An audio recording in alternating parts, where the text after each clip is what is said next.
Sweet dreams till sunbeams find you. Sweet dreams that leave all worries behind you. But in your dreams, whatever they be, dream a little dream of me. Good morning. You are listening to KSQD Santa Cruz, K-Squid 90.7 FM, streaming live at ksqd.org. I am Catherine Bell, and this is the Dream Journal, a weekly show where we explore the healing powers of your nighttime dreams through conversations with dream experts and with you. Stars fading, but I linger on, dear. All right, we tune up the beautiful music of Rick Cleffel, which he creates new for us every week. In the words of Carl Jung, who looks outside dreams, who looks inside awakens. We will be speaking today with Katrina Dreamer about gender in dreams and what dreams can reveal about waking life gender identity issues. This is Catherine Bell of Experiential Dreamwork, and welcome to the Dream Journal. The Dream Journal is also a podcast, so you can look for that in case you miss part of the show. And you can also find us on pretty much all the major podcast platforms, or you can go to the show page, which is ksqd.org/the-dream-journal. Look for the Dream Journal, review it, subscribe, and tell a friend. It really helps people find the show. And why don't you confess your Saturday morning pleasures and get your friends to tune in. So, I'm starting with my personal dream work the way I do. So, what is up for me right now? Well, okay, there's a dream that I've been working with where this boy, like 5-6-year-old boy, has a trike, and he goes like barreling down the slope and onto the water, and he actually skids all the way across the water, like on the surface of the water, and he leaps off his trike on the other side and is like, ha ha, hurrah, look what I have done. And so what is that for me? Like, you know, it's interesting that he just floats across the water and he's pedaling like crazy and doing his thing, and he gets to celebrate. Like, one of the things I've been working with lately is learning to promote myself. It's something that's very challenging to let people know what I have to offer and feel good about it, and to, you know, maybe brag a little, you know, haha. So I'm feeling into that. Do I get to be the little 5-year-old boy on the trike? And, you know, sometimes running the radio show feels a bit like, you know, flying some kind of a cruiser or something like a battleship with all the equipment that we got going here, and all the buttons and dials that I'm pushing. And yeah, I pedal hard sometimes, and so maybe I get to brag a little. How would that be? Well, today, as usual, you are welcome to call in during the last 20 minutes of the show.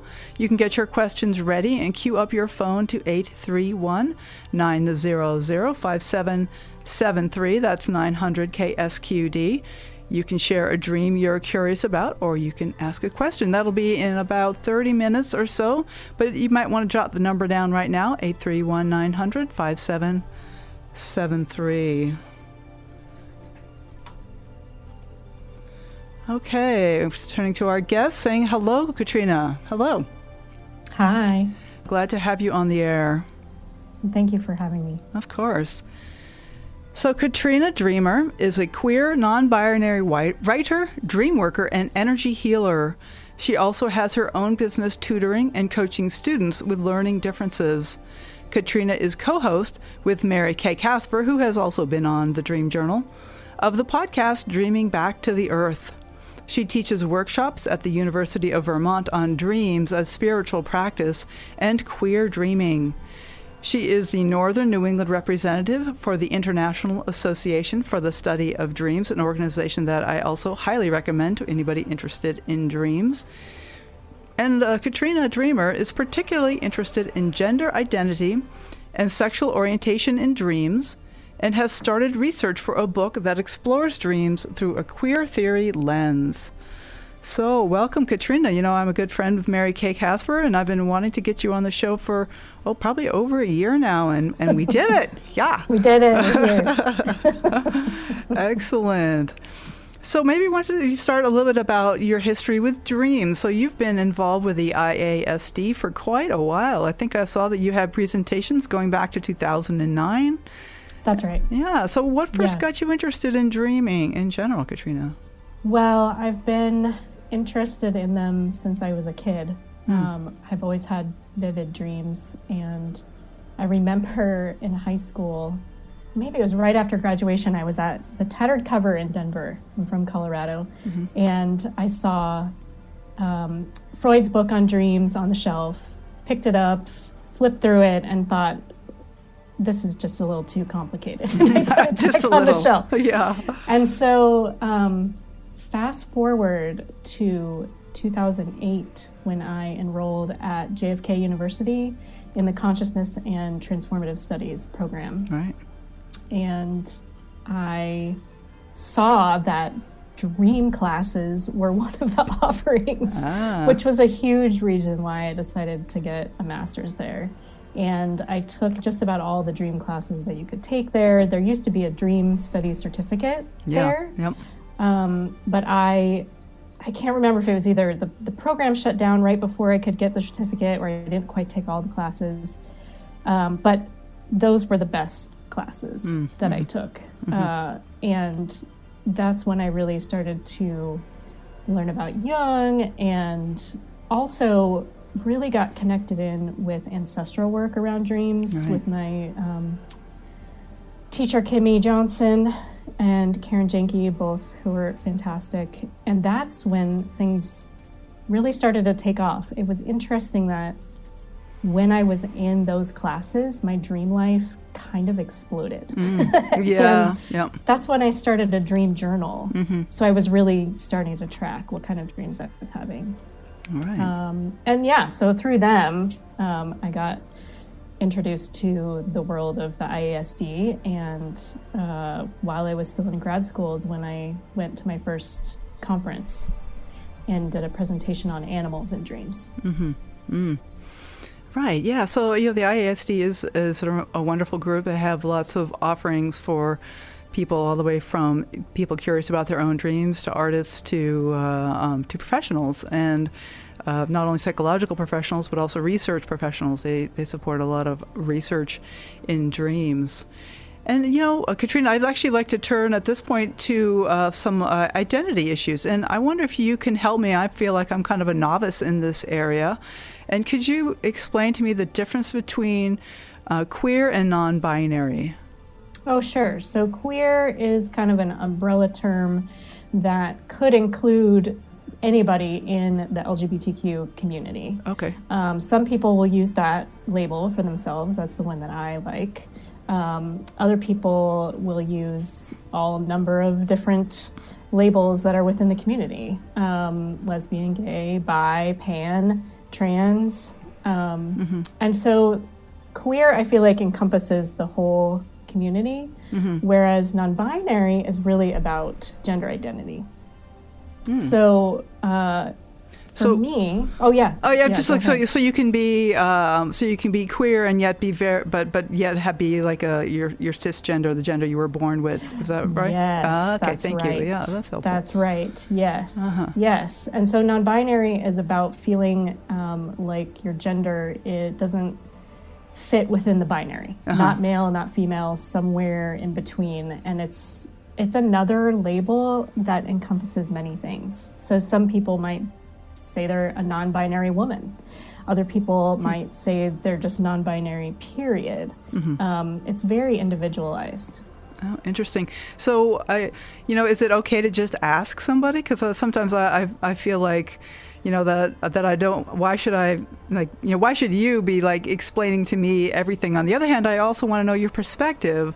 So, is there kind of an etiquette about this? Is it okay to just ask, or like I said, I don't think it's your responsibility to continually educate me. However, if you want to be seen a certain way, it would be helpful for me to just be able to say, so what do you consider yourself? Is that how would I even say that? I would say the best way to approach that is to ask someone what their pronouns are. Oh, okay. And that could open up a discussion. And they might say, oh, my pronouns are she, her, and they could still be non-binary. So it could be the intro to a conversation. Right. Well, like I noticed in your bio, you used she.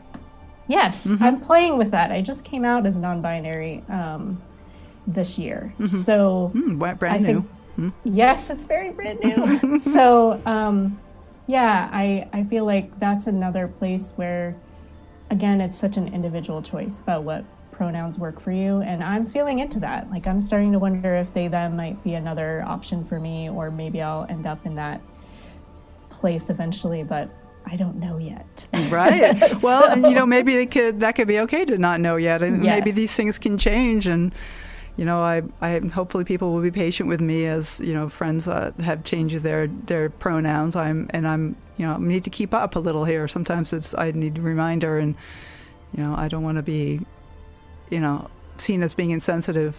But, right. but pronouns just kind of come out at the basic linguistic level that are, when we engage our mind about it, it takes a little longer to catch up sometimes. Yeah, and I think that there are, I think people appreciate that effort. Okay. Okay, good. Because all right. it's different. Yeah. Okay. Yeah. Well, that's reassuring. I'm glad to hear that. Right. I guess it's like going to France and like just trying to speak a little bit of the language. At least people will appreciate the effort.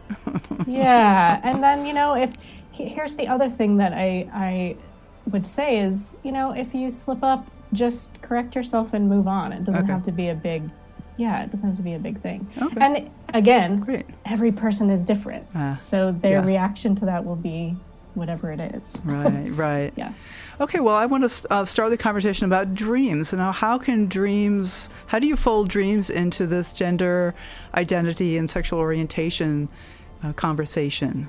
Yeah, so one of the presentations that I did at the ISD was with my ex, who is a transgender woman. And she had many dreams about transition and her identity that were intense. And at first she didn't really know why she was having these dreams, and they were nightmares, a lot of them. But over time, she was male and transitioned to female. So she started having these dreams with this woman character that she came to realize was actually her. And at the beginning, the dreams were a lot about male characters killing women characters. Oh, huh.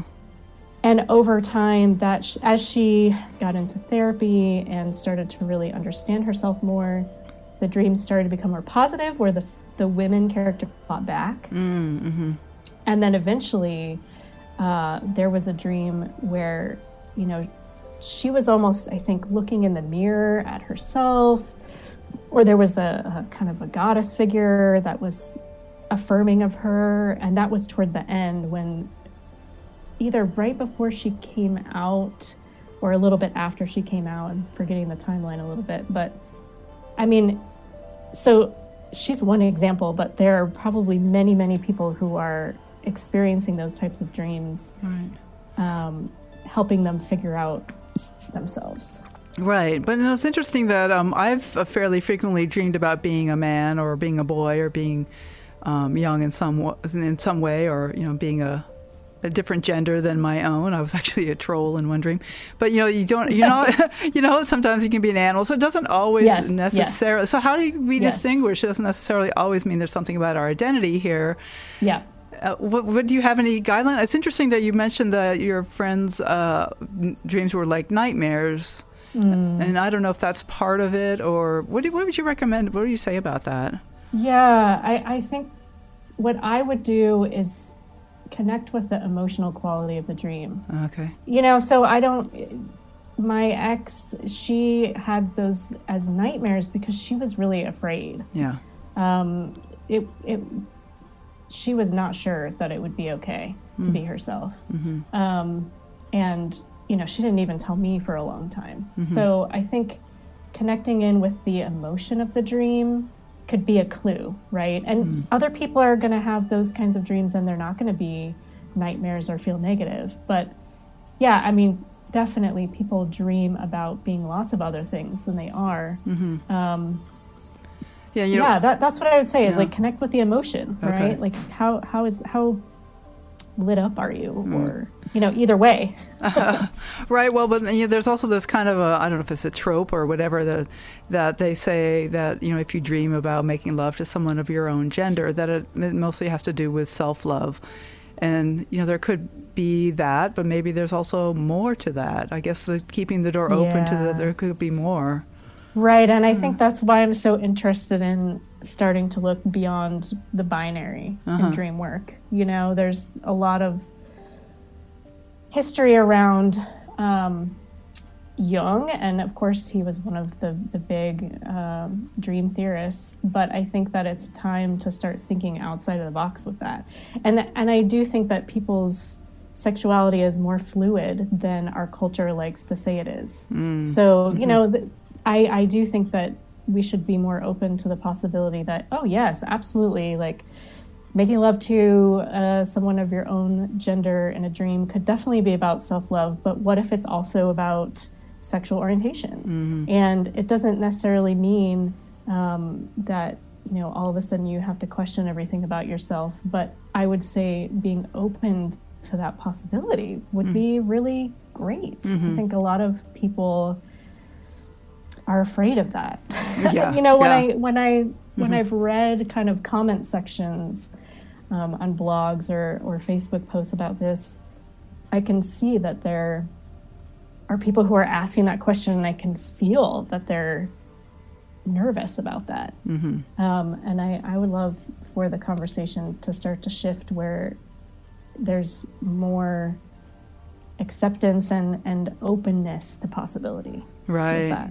Right. Well, there's a lot of bias, certainly recently and also in the present, against non-binariness or homosexuality and all kinds of fluidity there, and certainly many communities, and so it could be understandable that it could be scary to consider. Yes, absolutely. Absolutely. So I want to talk a lot more about this, but I want to turn to a little piece of music here. This is a clip from Starofleur by Sigur Rós. Am I saying that right, Katrina? Sigur Rós, I think, yeah. Sigur Rós, okay. And in about 20 minutes, I will be opening the phone, so you can call in to 831-900-5773 in about 15-20 minutes. And we are speaking to Katrina Dreamer. This is the Dream Journal on K-Squid 90.7 FM, and I am your host, Catherine Bell.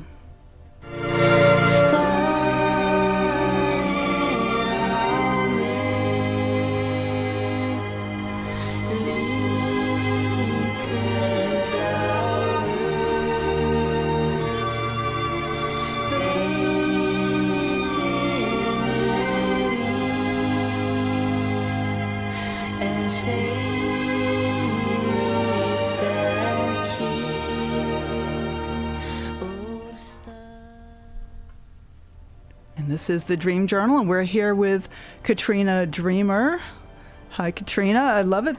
It just worked out that this is LGBTQ History Month, that we are doing our interview right now. I'd like to say I planned in advance, but I'm not usually quite so much on the ball of doing that. But I'm glad that it worked out. And what do you think about this? This History Month, is this something that you think is helpful for people to become more aware of what's going on and who is like in office? Like they mentioned Spickler here, who is actually in office, one of the first openly transgender men to hold statewide office. And I don't know if that means anywhere or just in California, but I'm just curious if this is something that you pay much attention to, the History Month going on right now to LGBTQ. Yeah, I was just reading about the history of it, which I didn't actually know. But it was created by a teacher in Missouri, and there's Black History Month, there are other heritage months, but there wasn't one for LGBTQ people. And I think about how vital it is for people to be visible when they can, when it feels safe for them, and how that can help people see themselves reflected. And then having a whole history month encourages teachers and other people to talk about the history of queer people. And I think it helps us understand that we've been around for a long time. It's not just this new thing. A lot of people want to say like, oh, there's more gay people all the time. We've always been here. So to have events and to have teachers especially have time when they can talk about this in their curriculum, so that the kiddos can see themselves reflected. It's super important. Yeah, I have my cousin's child is come out as pansexual just about 2 years or 3 years ago when she was 12, maybe 11. And her family and her school system have been extremely supportive of their choices, and it's been an education for me. Yeah, that makes me really happy. Yeah, I know. To hear that. I'm somebody that came out in my 30s. And I think some of that really was growing up in Colorado and having the message be that it's not okay. So I think for me, there's this idea of performative heteronormativity, just like, oh, of course I'm just going to want to be with boys because that's what's reflected back to me.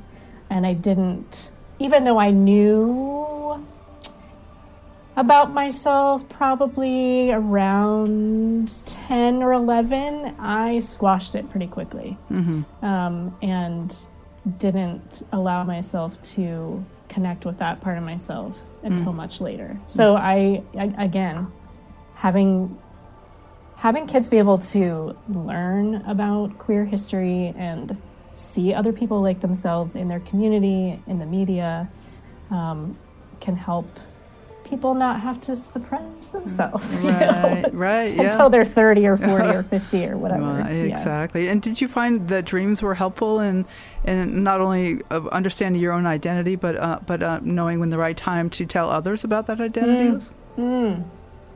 That's a good question. I had coming out dreams, and I don't think I quite realized that they were coming out dreams until after I was out. And I looked back at them. I had a dream. The one I remember the most is I was in a neighborhood and a grizzly bear was chasing me. And so I ran into a friend's yard and she let me in her house, but she didn't do a great job of securing the house. She saw the bear too, but the bear was coming after me. And where did I run? I ran into the closet. Oh.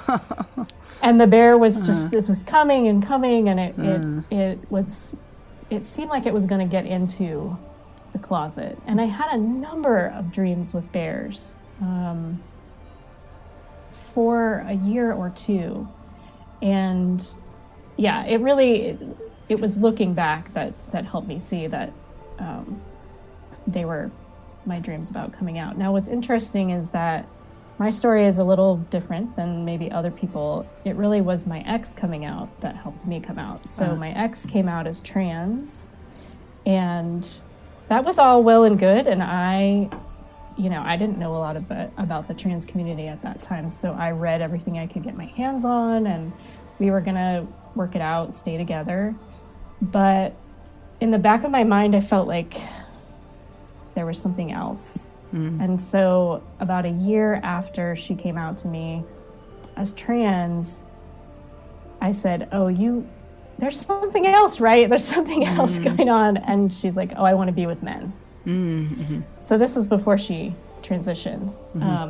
And, I couldn't magically turn into a man. So we decided to divorce, and it really that was the catalyst for me to say, I'm gonna come out too, because now I can. It just it felt like now I can. There are plenty of people who come out later in life actually and are in a relationship and they don't necessarily dissolve their relationship and decide they're going to go and date other people. But that was the moment for me when I said, okay, I can take that risk.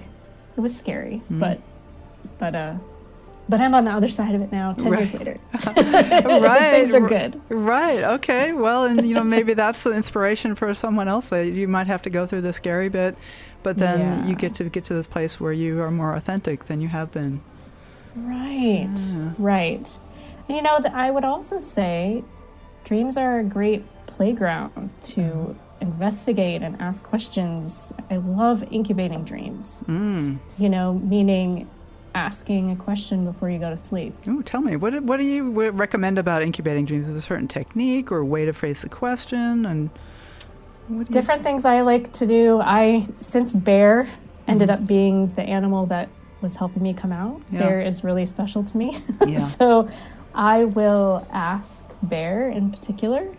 I will also ask other dream characters or guides that I've had. And there is something about writing it down that I find to be helpful, saying the question over and over before you go to sleep. And the other thing that I've noticed is that the dream doesn't necessarily come that night. It's, yeah, right? Yeah, So, what? darn it! You're right, Why? come on. Yeah, so tracking your dreams over a number of days after you've asked a question, I think is really helpful. And you may not get the answer in the most clear way. One thing that I have done is to say, tonight in my dreams, I'm going to remember my dreams when I wake up, and I'm going to ask this question. Then I say the question, and then I ask for the dream to come in the clearest, most, understandable way possible. So it's not all buried in metaphor and strangeness. And, that works sometimes. It doesn't always work. Sometimes the dream is going to come the way the dream wants to come. Right. Yeah. Well, dreams too have their own language, but maybe they can learn to speak our language a little too. Oh, yeah. Give us a little over here. Yeah. I was very curious to see that you also work dreams with children. What is that like? How do you tell me a little bit about that, because it's a very different thing than with an adult. Like, what age children are we talking about here? I guess that's one of my questions. I think the youngest was 3rd grade. That's pretty young. I did Dreamwork with. I've done it in a number of ways. Yeah, 8, 9. Sometimes a parent has contacted me and said, oh, hey, my kid is having a lot of nightmares. Can you help them? And so we'll talk about the dream. One thing I love to do with kids, especially with nightmares, is encourage them to rewrite the ending.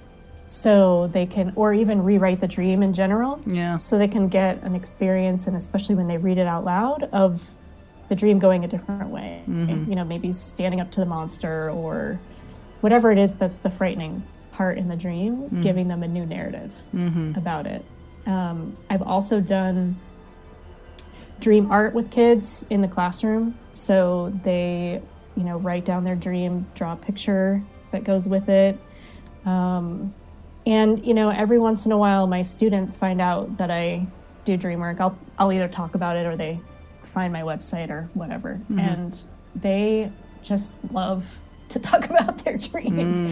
It may not, even just the dream sharing. I don't think there's so many people that want to hear their kids' dreams. And so to have somebody who is excited and open and really wants to know, it's not necessarily that they want to work it per se, but they just want to share it.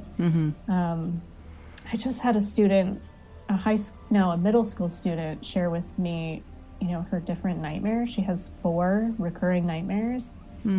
One of them about school shootings. Ooh, scary. Which I wasn't surprised about, but just it hit me like that's what kids are dreaming about now. Yeah. But yeah, I've done it in a multitude of ways, in a multitude of contexts. Well, I must say I've always been really resistant to the rewrite your ending dream. because I feel like, the dreams are kind of a gift as they are. But I'm starting to change. Just in the last few months, I did a show with Dr. Michael Nadorf about image rehearsal therapy, and I've started to come around to the point of view that if the nightmare is troubling, and if it's something that's been keeping you awake and it's recurring and it's really like causing a problem in your life, then like let's go ahead and rewrite it. Like, and the dreams will find another way to communicate. And actually, one of his pieces of advice is, if at all possible, don't wake up and like forget about it. Like, don't obsess over the nightmares if you can, which is like the opposite of what, as a dream coach, you would think. You'd think, like, I want every Just forget detail. the dream. Yeah, absolutely. And Yeah. I've had clients with nightmares since then, and that are troubling nightmares, like recurring dreams. And I'm like, so I'll work with the dreams that they feel comfortable with, but the ones that are not, and it's like, well, let's rewrite this, or maybe even just like this, forget about it, like just delete it, rip the page out, or even just, or have something to replace it. Like, come up with an image that's maybe of a similar theme, but that's very positive. Yeah. And I'm starting to come around to that. If it's bothering, if it's a problem in your life, then let's address it. You don't have to live with nightmares. Yeah, right. I had a friend a while back who actively shut down her dreaming because her dreams were so intense, and she was having precognitive dreams about things that were, intense, and then they happened. So it's a balance, right? That yes, and then it made me think about my ex, who those dreams were really troubling for her. And they had really juicy information in them. So it's a line, right? Yeah. But I do think, like you said, like if it's so impacting, the information will come through. Yeah. In other ways. Right. Yeah. So I love that. Well, I'd like to play another little piece of music. So this is this one. Oh, let me get my stuff lined up here. So this one, also by Sigur Rós, and the title is, do you want to pronounce it? Oh my gosh, I don't have it in front of me. It's Icelandic. Stefan Gjenglar is the closest I could come up with. Yeah. And you'll hear it, but the name is Sigur Rós, Sigurros, if you wanted to look up the music. This is the Dream Journal, and you are listening to K-Squid 90.7 FM, Community Radio of Santa Cruz. I'm Catherine Bell, and we are about to start our last segment, so now is your chance to call in. Max is standing by. He will take your call and put you on the air. If you have any question for me or for Katrina, or you want to share a dream, this is your time. Give us a call. The number is 831-900-5773. This is a safe space to share a dream. We all know that every dream offers healing and growth. No dream is too small to share. No dream is too large.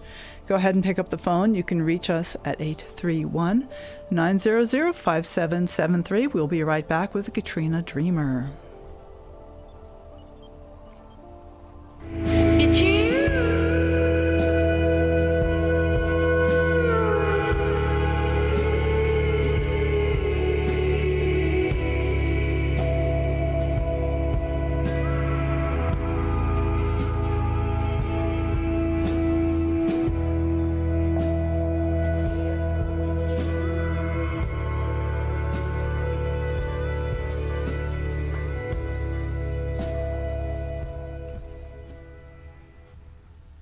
So we are here with Katrina Dreamer. This is the Dream Journal, and my name is Catherine Bell.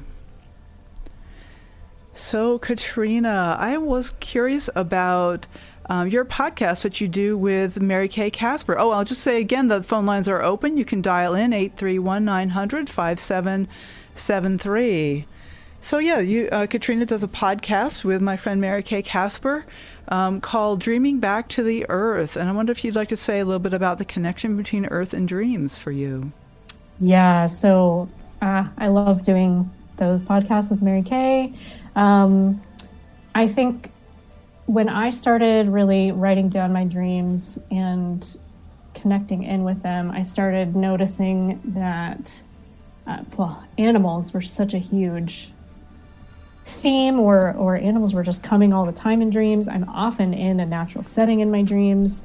And there's something about connecting with a place that enlivens your dreams, and also dreaming as a way to connect with a place. So that's another one of my areas of interest, is really having a deep spiritual, maybe even psychic or transpersonal connection with place, with a landscape. And I, the very end of my grad school time, did some kind of experimenting and working with different people about having them sit with a place for 5-10 minutes and then recording their dreams. What do you mean by sitting with a place? Yeah. So either meditating with or really being connected to. So sitting and really paying attention to the sounds, the smells, the feelings of the place. So you're actually in the place or in your imagination? Best if it can be in the place, but in your imagination in a pinch. If it's a blizzard outside, clearly you're not going to want to sit in the middle of it and try to connect. Right. But yeah, ideally, sitting in the place. So yeah, people were sitting in their backyard. People were going to parks. People were looking at the sky. And the dreams that they had during that time were really fascinating. So ever since then, I've had that thread of wanting to look at the connection between the places that we interact with, the nature that we interact with, our dreams, and ourselves. And Mary Kay and I talk about all kinds of different things in relationship to that. We are both pagan and particularly connected with Druidism, and so that's another piece of our practice as well. Right. So is that so you're part of the Druid community as well? I know Mary Kay is.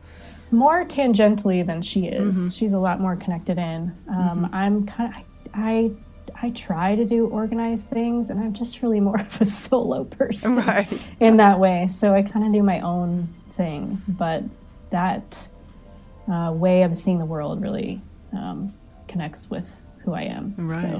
Yeah. Yeah, and there's a lot of interesting conversations you folks have on your podcast, and you can find that on most podcast platforms. It's like it originates in SoundCloud. Yeah. Dreaming Back to the Earth. And I also wanted to touch in about ancestral guidance, how ancestral guidance comes in dreams. For me, please. It showed up as owls at first. Owls trying to get my attention in my dreams. And it was a class with Kimmy Johnson, I think called Indigenous Ways of Our Ancestors, something to that effect, where she was encouraging us, especially white people, to find ways to connect in with our ancestral lineage in terms of spirituality rather than appropriating other ways of spirituality and ways of connecting with ancestors. So we were asking for guidance from the ancestors in our dreams. We were asking for guidance in meditation, in circle. And I have gotten so much information by specifically asking ancestors. And it could be a particular ancestor, or it could be the ancestors that I have never met that are so far removed from me now. I wonder if you would share some examples of what you've experienced. Well, part of what happened is I really started to feel like I wanted to connect with the actual land of my ancestors. So multiple dreams were kind of coming with the owl, and one in particular was, well, now I'm going off on a little bit of a different tangent than connecting with the land, but one of the dreams in particular was connecting in with my kind of psychic ability. And that's when I started to take classes and went through a 2-year program to become an energy healer. Oh yeah, tell me about that. That's another thread we haven't tied in here yet. This dream was so powerful. It was one of the first dreams that I had while I was at JFK, and it came right before Halloween, of course. And wow, the dream, I saw a globe and there was this line being drawn that kind of showed me a path. And then I met this girl who was a psychic, and she said, you know, you are like me. And it felt very, yeah, I still don't know if that's my blood ancestors or another type of ancestor, you know, maybe a spiritual ancestor, but I'd always been fascinated with, I was the kid who always checked out the book about ESP and ghosts and things at the library, and so to be able to see that I could maybe do that was really cool. And I have had precognitive dreams, so I thought this is maybe going to help me understand that part of myself a little better, to investigate this. And so yeah, it was life-changing to do that, and I credit that dream for helping me get there. Right. So that kind of brings in the connection between dreams and spirituality. And you mentioned the phrase cultural appropriation, and that's one I sometimes struggle with, being a kind of a Euro mutt kind of a person. And, you know, we have Christianity, and I guess there's Druidism, which is kind of a pagan version of Northern European religion. And like, what is my spirituality? I'm not a practicing Christian. I consider myself a cultural Christian, but I do have my own brand of spirituality, which for me is very closely tied to dreams. And so I'm wondering if you could, you know, riff a little on that about, you know, spirituality and ancestors and. Yeah, you know, part of the workshop that I teach with Mary Kay about dreams as spiritual practice is that most religions have a connection to dreams in some way, and a lot of spiritual practices also are connected with dreams. And I don't know, I think that dreams are a really immediate, maybe you could say easy way to connect in with whatever is bigger than us, whatever you think about that. I think that there's, I don't know, I don't have an absolute answer about what I think about this, but I do think that some dreams are coming from spirit, other dreams are maybe more just mundane day residue. Right. There's probably a thread of something in every dream that's connected in with something bigger than us, but I think layers. There's so many layers. You know, you can get all those layers that are always there. You know, things about the health of the body, things about our, you know, what our connections with others. But I do often find it's really fruitful in my work and in the people I work with to kind of look for that spiritual connection, the divine spark that seems like is often speaking to us. And I think of that as allies, and that we're connecting with these allies in the dreams and our relationship with the allies, like how we push them away and how we like forget about them. And then they're like, hello. Yeah, hello. And the more we connect with them, then the more that it kind of leaks through into waking life, that I've found a great more of sense of connection on waking life. Well, we have a caller, so why don't we say, well, let me click on the right buttons here. How about that? Hello, caller. Hey, can you hear me? Yeah, I hear you perfectly fine. Can you hear me? Oh, thank you. Is this Ellen? You're really good at I feel guilty. I mean, I waited a while, right? I was like, come on. And then I went and got this dream that happened at the end of September that I wrote down, because I don't usually write them down. But I thought it ties in with so much what you're saying. It's really fantastic. Ellen, thank you for calling. I feel and by the way, before I forget, yesterday, Friday, Terry on Fresh Air, they aired interview. The whole focus was on the use of psychedelics in research. Okay. Fresh Air yesterday, so it's podcast. Oh, well, and there's a young Terry Gross interviewing Kennedy Leary and Ramdas. What was his name? Albert Rupert. Anyway, so she interviews, or what? Maybe I mixed them up. But she interviews those two guys, right, from when they were younger. Timothy Leary is the one who brought LSD out into the, general public, and right.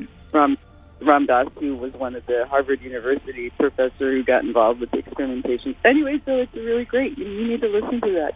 Yeah, I will look that up. That was Terry Gross, so that was her show? Her show, Fresh Air, and it aired yesterday. Mm-hmm. Fresh Air. Okay, I will look into that, because last week we had a guest that was talking about psychedelics, and Ellen called in. It's not upset. He was using ketamine or something. That's right. And they'll talk about it too. Like, really, the cutting edge, the more typical is always psilocybin. Okay. And even in the interview, who was it? Tom Robbins or somebody who went through who went through a more current psilocybin experimentation with that. Right. Well, the trouble with psilocybin is regulations, and that it's still strictly illegal. So that's one of the difficulties there of actually doing research. Oh, so because the ketamine is legal? Yes, that's my understanding. Well, it's not. I don't know. Well, anyway, things are changing. Things are changing. But thank you for that reference. I'll take a listen to that, to Terry Gross. So, what do you have for us today, Ellen? Okay, so this dream, it was interesting because it looked like there's some profound message, and yet you'll see it's dealing with a mundane. So it's a mixture of both. Very short little dream. I guess I'm not going to read the beginning because it's just me laying out the details of the setting, but it was like I'd kind of not slept so well during the night. I fell asleep somewhere, and then I went back to my bedroom, turned on in KUST because I was listening to Democracy Now!, and then as I was lying in my bed listening to it, I fell back asleep. Okay, so now you have to have the idea that the radio in my bedroom it might not be the best quality, whatever. All I know is that here's my dream. I'm just going to read to you. Mm-hmm. So I have this long dream. I emphasize long, and I wrote it. So it seems to have gone on and on, where these women, only a few, 3 or 4 or so, were gathered for a meeting, and one in particular was leading the meeting, and they were discussing water, a topic of which I am a connoisseur. Please, I don't know anybody who loves water as much as I do, seriously. And I said, of which I am a connoisseur, and also the connection of water is life. So I'm trying to think of symbols, right? Yeah. So they're discussing water. So I'm reminding myself that water is life. And this woman gives some definition of water, like she's doing this meeting. But to me, it is biased and untrue, which ties into all the politics that's going on now. Mm. She says something about how water is chlorinated, like that's its natural state, right? And at the moment, I really want to share my idea. Oh, yeah. When you see, it's just like me calling in with that guy when I don't agree with something. I felt I was a little bit too opinionated, but that's just me. So I really want to share my idea about how real water is not chlorinated. I wrote it like that. But when I go to speak, so I'm at this meeting with these women, my voice is so tiny and inaudible. And I just cannot project my voice. You can imagine me who loves to share I'm calling it out, how that I couldn't share my voice. So I cannot share my voice, and it's so infuriating. And this dream just goes on and on. You can imagine how it felt to me because I'm constantly trying to speak up and nobody's hearing me. Mm-hmm. With me constantly trying to share my important and my idea, right? I'm always attached to my ideas. I think they're so important. There's an astrological reason for that. Okay, so I want to share my important idea about water. But since I cannot make my voice heard, the women, and I put women and women, so the one woman who was leader and all the other women, they just keep on talking and talking. And I cannot get her or them to stop and even try to listen to my tiny voice. I felt like if they were talking, they would hear my little voice, but I couldn't project it. Seriously, this dilemma of not being able to make my voice audible just goes on and on. Mm-hmm. And I even get so frustrated and angry that I start to unleash my anger on one of the women, or I put on one of the women who never stops talking to even try and listen to me. And I begin to try and hurt her violently because I'm not listened to by any other means. You can see the frustration. Like and it's so funny because all of that would be so true about me because I am so opinionated. I'm so attached to sharing my ideas, and if I couldn't be listened to and couldn't project my voice. So what do you think? What do you think's going on here, Ellen? What do you think's going? You guys, the ending is like so hilarious. Get this, even though all of this seems very real to me, right? Okay, so when I finally wake up, I hear this scratchy, out of tune talking going on the radio. And then bingo, I sort of understand I totally understand that the connection, like my inner frustration and my dream self, is that the radio would not shut up. So I'm showing it's a really profound thing about me. It's really true. If that would be like the most infuriating thing for me if I couldn't speak out when I needed. Well, especially when I like something was false and I needed to correct it, and yet I'm bringing in the whole dream is based on the fact that radio. Was, but you know Ellen, I love that you brought this because I think there's something about how even when the dreams are quote unquote mundane and when there's like some clear outer cause for what's going on, that it really touched into something that was really meaningful to you. The idea that if you really couldn't speak up, it would be so frustrating. It's so frustrating that I started to resort to violence. Yeah, I think there's something there for you too. The radio was part of the trigger, but there's something there about being heard. I mean, I would really ask you to suggest anyway that if it feels right, it's to kind of. No, I totally get that. Yeah, no, that's so totally. I don't even have I don't have to look underneath the surface or anything. Here's the idea, Ellen, that maybe you might look into the roots of that. Like is there a reason that I value so much being heard? Like, is there a time like when I was younger, maybe that I was just not heard? Like, it wasn't safe for me to speak up, and so I learned to keep myself small. But now you know how to speak. But if you could feel into the history of that for you, that might be helpful. Absolutely. I mean, this dream is so short and little and concise, but so powerful. Yeah. I just felt like one that could be useful to share. And Thank you. That I incorporated something so powerful by just in that instant that mundane situation was coming to my dream, and then I took that and I created. It's like, how do you do that? Isn't that amazing? Like your dream maker just like folded in what was really happening to something powerful. Hey, I wonder if Katrina has something she wants to comment here about this dream. I found it interesting about the tininess of the voice. Mm-hmm. That's the piece that kind of sticks out to me. And I actually feel like there was, you brought this dream to the show. I feel like there was something for me to hear. I've been feeling really frustrated, as you can imagine, with the state of things. And, also feeling like sometimes I don't have a voice. And it is... Catherine, you're saying maybe there's something about thinking about how to bring out the voice. What are different ways to do that?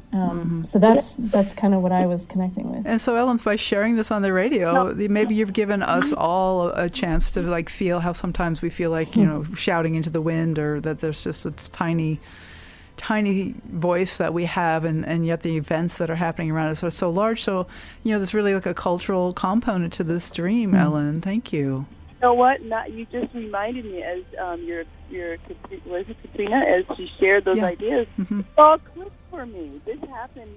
I wrote down September 28th. This was right after RBG died, and Mitchell said he was and I think they'd already said the name Amy Barrett, and I have been so frustrated about that. Yeah. And I feel like, I'm supposed to be writing the thing to send to all the and connecting to all the centers. That me alone, that my little tiny voice is going to make them not vote her in. And it's so funny. That's been a frustration of mine. So thank you. Oh, thank you, Ellen. I tied into something from my childhood. It's